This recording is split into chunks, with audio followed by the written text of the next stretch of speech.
You want to keep weight back, shift it over the air box from the wheel, especially on these roots. If you're hard on the front wheel, the moment the front wheel touches the roots, you'll want to slide out.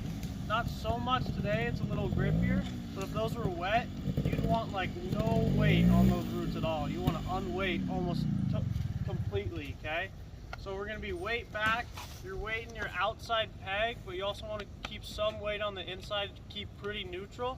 It's almost like you're standing on a hill. You know, this leg's going to be bent. You're going to be counteracting with this one. Keeping straight, look where you want to go. So we'll start with this way first, coming across, and I'll demonstrate too for you guys. But there's a little hump before those two roots, the two main roots.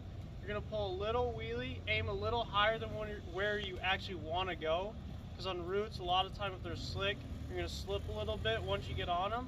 So if you start a little higher than where you want to go, you'll be back in the line you actually want to be in afterwards, if that makes sense. A big focus though is to keep that on the downhill peg.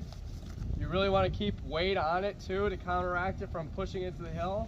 But also by putting weight on that on the downhill leg, it'll drive your rear tire in and fold it around the hill a little bit more, so you have bigger contact patch, and which will just give you in turn more traction.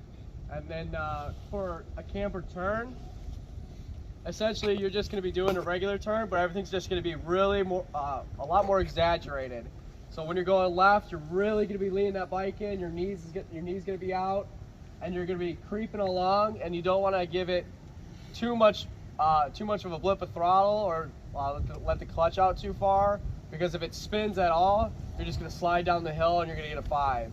So you got to be really precise and patient with your bike as it turns up the hill. And once you start going up, you could just hill climb until where you have to turn back down. But just the main priority with cambers and camber turns is just you got to be patient with the throttle. You can't give it too much, because the second you do that, you're going to be sliding down the hill. Today's going to be pretty forgiving because it is so dry. So just really focus on just being smooth across everything. And like Nigel said, keep your front tire light, so when you're going across roots, it just carries over.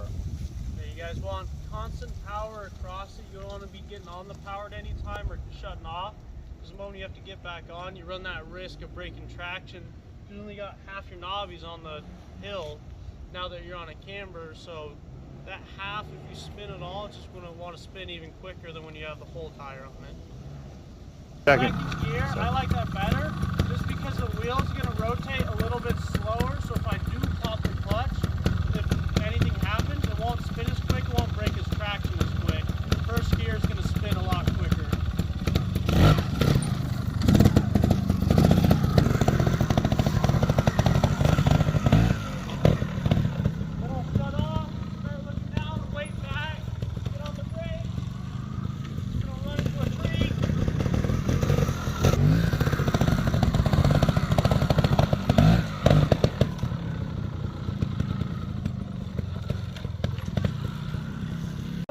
Work on a little more smoother braking on the down. So I don't know if you guys notice, like sometimes you start skidding, you almost be going faster than you were before. So this is pretty grippy today, but if that was slick and you go hard on the brakes, you're going to go like 3 times as fast as you were before. It's going to be really scary, especially on the roots. So if you're able to coast a little bit, once you get past those roots, then pulling the clutch a bit so you coast, but you're still slowing down. That way you can go easier on the brakes. You don't have to slam on them as hard.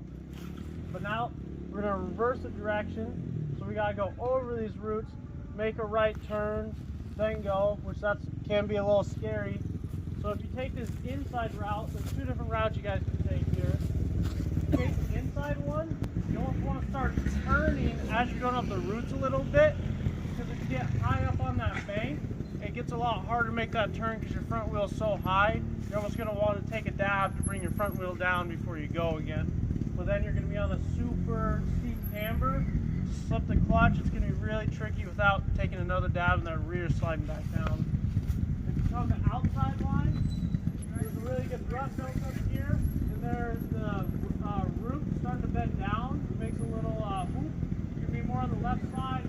Same thing, start your corner, but with some good speed, so you can coast over the root say you can get back on the power once you're in the dirt. You never want to put power down on roots. We have a lot of dirt here, so you want to use the dirt patches to power through. So you'll power here, coast just a hair, get back on the power. So you're not completely shutting off, we're just getting off at just a hair.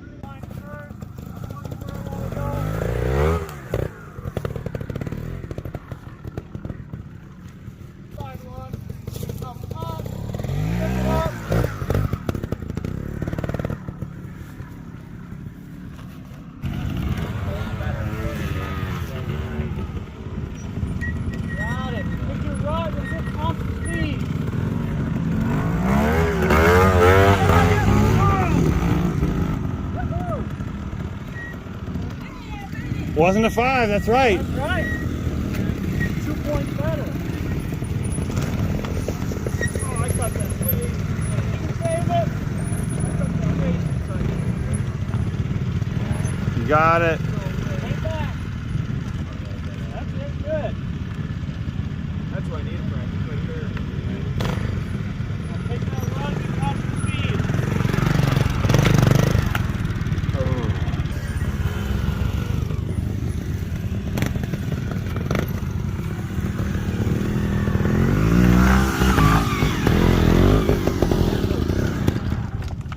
Good save, good save.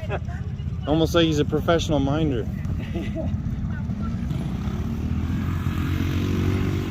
You build those for Josh too? Huh? You build those for Josh? Every now and then, I'll put a little stick and he's nowhere to go. Hey, be real patient, real patient.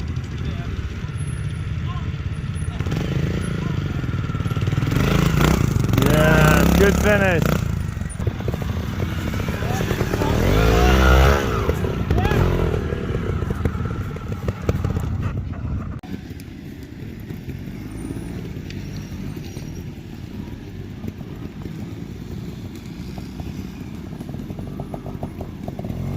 Guys, thanks so much for tuning into this video at the Trials Training Center. This was Nigel Parker and Luke teaching us about camber turns. If you liked the video, make sure you hit that thumbs up, subscribe for more trials action. This is second year Moto Trials, Tommy T, and I'll see you in the next one.